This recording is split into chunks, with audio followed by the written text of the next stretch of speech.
Eropa telah terlalu bergantung pada gas Rusia.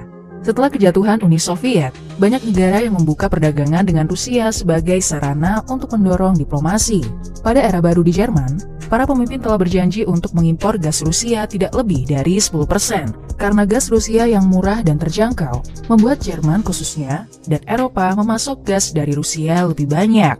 Pada tahun 2018, mantan Presiden Amerika Serikat Donald Trump datang ke Eropa dan memperingatkan Jerman untuk segera mengambil jalan lain sebelum terlalu bergantung pada gas Rusia. Namun Jerman dan Parlemen Uni Eropa tidak mengindahkan perkataan Trump. Ada seorang gadis berusia 16 tahun bernama Greta Thunberg, seorang aktivis lingkungan paling fenomenal di dunia. Greta berkesempatan berbicara di panggung konferensi perubahan iklim PBB. Greta menyerukan pemimpin dunia untuk berhenti menggunakan energi nuklir. Penggunaan energi nuklir dapat merusak masa depan anak, kata Greta. Peringatan gadis belasan tahun itu didengarkan oleh pemerintah Jerman. Jerman langsung menutup pembangkit listrik tenaga nuklir dan berinvestasi dalam energi hijau seperti pembangkit listrik tenaga air, angin, dan surya, namun terkendala oleh biaya yang tidak sedikit. Oleh karena itu, Eropa membuat pengecualian untuk gas alam. Gas alam dinilai lebih bersih daripada batu bara dan minyak. Akhirnya, Uni Eropa memilih Rusia untuk memasok kebutuhan gas alamnya. Vladimir Putin memiliki satu tujuan, yaitu menjauhkan negara Ukraina dan negara bekas Uni Soviet dari NATO.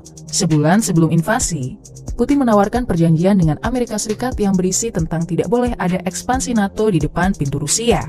Dan tentunya langsung ditolak oleh Amerika Serikat.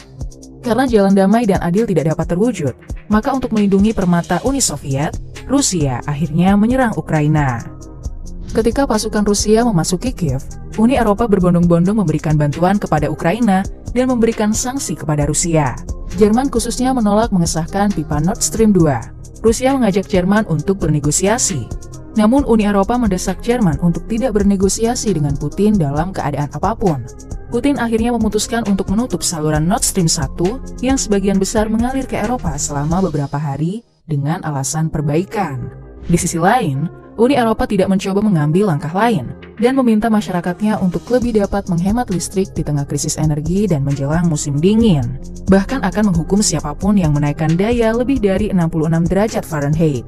Terlebih lagi, tidak ada banyak waktu yang tersisa untuk beralih kembali ke batu bara dan minyak, apalagi energi hijau.